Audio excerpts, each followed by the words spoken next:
भूतिया हवेली का रहस्य। यह कहानी बिहार के एक छोटे से गांव की है, जहां के लोग अक्सर एक पुरानी हवेली के बारे में बात करते थे।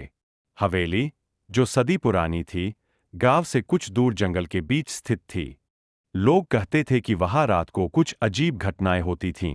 गांव वाले अक्सर उस हवेली के पास जाने से डरते थे, क्योंकि वहां कई लोगों ने विचित्र आवाजें और भूतिया आभा महसूस की थी। कहानी की शुरुआत एक युवक अर्जुन से होती है, जो दिल्ली में पढ़ाई कर रहा था। अर्जुन के दिमाग में एक जिज्ञासा घर कर गई थी, जब उसने गांव के बुजुर्गों से हवेली के बारे में सुनी थी। वह अपने दोस्तों के साथ हवेली की सच्चाई जानने के लिए वहां जाने का निर्णय लेता है। रात का समय था, जब अर्जुन और उसके दोस्त हवेली के पास पहुंचे। हवेली का वातावरण गहरा और डरावना था। खिड़कियां टूटी हुई थीं और दरवाजे पर महीनों की धूल जमा थी।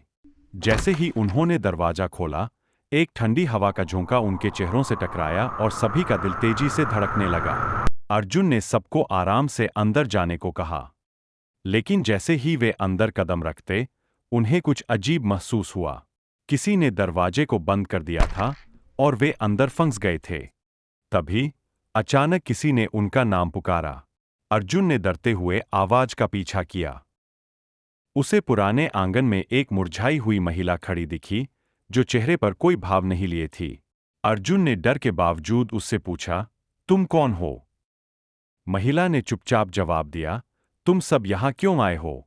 यह हवेली सदियों से अकेली है। उसने अचानक ध्यान दिया कि महिला उड़ने लगी है। यह देखकर वह डर के मारे भाग निकला। उसके सभी साथी कैसे भी उस हवेली से भागने में सफल हुए। वह रात उन्हें अपनी जिंदगी की सबसे डरावनी रात लगने वाली थी। अगले दिन गांव के बुजुर्गों ने बताया कि उस हवेली में एक समय एक परिवार रहता था, लेकिन एक रात पूरी की पूरी फैमिली रहस्यमय तरीके से गायब हो गई थी। तब से हवेली को भूतिया हवेली के नाम से जाना जाता था। अर्जुन और उसके दोस्तों ने यह कसम खाई कि वे फिर कभी उस हवेली के पास नहीं जाएंगे, क्योंकि जो भी उस हवेली से जुड़ी गलतियां थीं, वह अब तक की सबसे खौफनाक कहानी बन चुकी थी। गांव वाले आज भी उस हवेली के पास नहीं जाते और उसे सिर्फ एक खौफनाक अतीत के रूप में याद करते हैं।